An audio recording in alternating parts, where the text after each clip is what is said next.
Bueno, brother Anthony.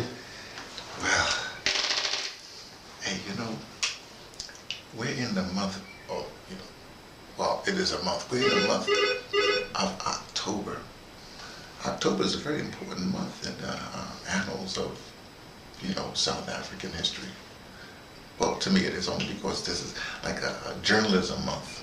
Well, not month, it was a journalism day, international journalism. Well, those kind of days that the journalists always have, And it started like back in 76 or 70s, whenever they killed Steve Biko the next year, they banned all the papers and the journalists, the World and a bunch of other newspapers, that were, I won't say catering to black people, but gave the autochthonous people, the Africans, as they say, it gave them a different mentality to reading the papers, because that's why newspapers and journalism is so important. Because, you are what you surround yourself with, what you take in. That was the computer language they used to use, garbage in, garbage out. Mm-hmm. So if they give you garbage going in, you're going to get, it's going to be in your brain and all that stuff. But, to tell you the truth, I'm in media. I say media. But I have done journalism. Like for instance, one of my, I had 2 internships when I was a young man. I like to say it that way. One was in radio, writing copy for, the adverts. I wasn't very good at it. In fact, to tell you the truth, I was very bad at it. But then later on, when I, got back to New York and doing radio, when I did, adverts for my own programs and stuff like that, I was very good. And I said, what's the difference? Different was, I had to do it for money back then. With the other thing, I'm just aversion to not capital, but I'm aversion to like material kind of things. So I can't do that. Another time, I had an internship back when I was a young man, at a radio, not radio station, that was a radio station, at a newspaper station, Trenton, New Jersey. And I wasn't very good at it. I mean, intern, I don't know, I was really good. But when I was traveling, I was in Delray Beach, Florida for a while, about 6 months or whatever, and I was writing for the local paper, a column, an opinion column. I was very good. Ain't that interesting? You get better as you go along. Mm-hmm. But see, the thing about journalism, but especially journalists these days, they gotta protect themselves because, the people always coming after them. They want to get their sources, which doesn't make any sense. It's a source. You can't be getting somebody's source else to dig. Well, anyway, you know what I mean.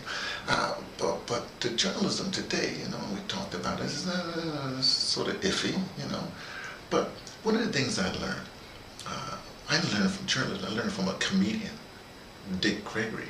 Back when the Watergate things were happening, when I was doing internship. I, in fact, had a news reporting and writing class, and we were covering the Watergate trial. And it was a Friday or something like that.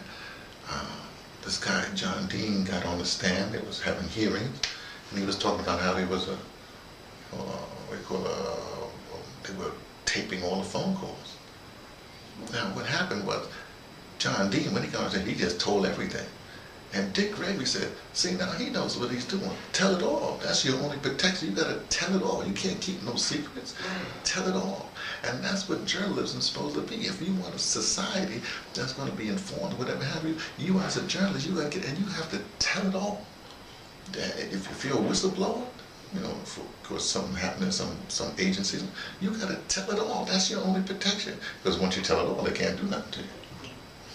I guess you have the backup plans or whatever have you. But that's the whole thing. What I got out of journalism, you tell it all. And I haven't had, well, that's it. That's all I wanted to say about that journalism.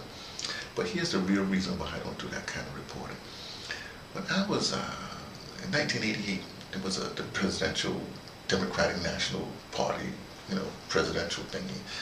And at that time, Dukakis was the one that won the nomination over Jesse Jackson and a bunch of other people, I suppose. And I had to do what's called some vox pop.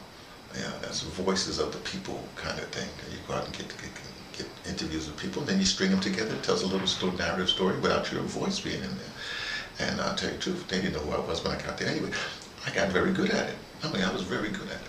And but the last night, when I filed my last report, I had to leave. I had to run back to New York. This was happening in Atlanta. And so I put my vox pop in. And one of the things, a little section, I had the guy do it in Spanish. I don't know why I did. I did it. It was like, I have to do it in Spanish. Okay. So I'm riding in the car listening, and they cut that Spanish thing out.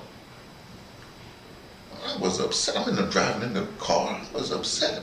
You know, hey, I'm going to give him an earful when I get back to New York. I call him, this before cell phones. I call him up and say, hey, what's going on? You cut my report. Turns out, later on in that evening, the caucus delivered a whole paragraph in Spanish. So I sort of signaled that, this was a hip thing to do. And they cut out that thing. That's why I'm upset at journalism, because you have editors that take stuff away. They mess up your work. I don't like that. That's why I'm an audio dramatist. I don't edit stuff. We agree and we just go with it. That's kind of thing. Anyway, I just thought I'd recollect because this is on Journalism Month, and journalists all over the world is under fire and blah, blah, blah, blah, blah. Anyway, this is a dispatch from the Office Director Emeritus. That would be me, T, from the Pattersons taking the train to the bed. Let you know what I only suspect. The National English Literary Museum is the first green museum in South Africa, costing 127 million rand.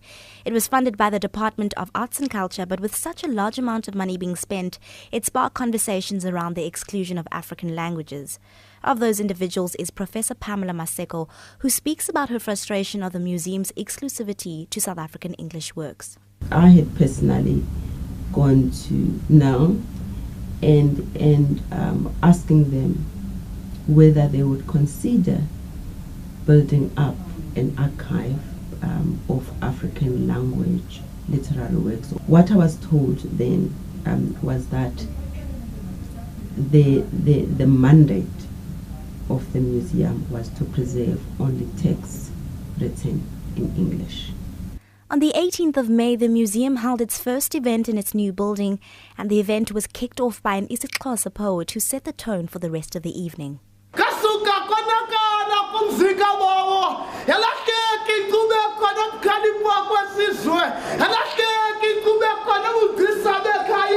I think this is the very first public event that's taking place here, so we're literally baptizing it tonight. Give it up for yourselves. And a little bird whispered to me earlier that it's soon to be the National Literature Museum, which is wonderful, We're not saying George must fall, but George must share. When the Department of Arts and Culture and the Department of Public Works approached us in 2010 to start the planning process for our new building, it was an opportune time to plan the building so that it could accommodate the other indigenous languages. It's taken a while for the Minister of Arts and Culture to actually make the announcement, but we look forward to it. It's very exciting, and during the course of this year, the process will move forward, no doubt. Well, what Minister Mthethwa has said is just about 2 weeks ago in his budget vote speech, he announced that the mandate of this National English Literary Museum, where we're at, would be extended to other South African languages as well. He said that it's very important that as we capture, as we collect, as we analyze the literary heritage of this country, that it should not be restricted to only what is written in English. Special guest Professor Zakes Mda speaks about the importance of preserving works written in African languages. Well, first of all, the whole notion that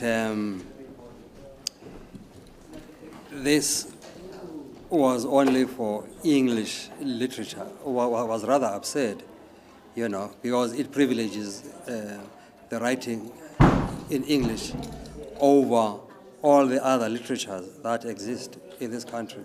And that marks the end of the first event in the new building of the National English Literary Museum, as the building is still under construction. But in the meantime, members of the public can look forward to African languages being introduced into the museum, as well as the possibility of a name change. I'm Tingolwenkosa Zanem Tombeni, signing off from Grahamstown.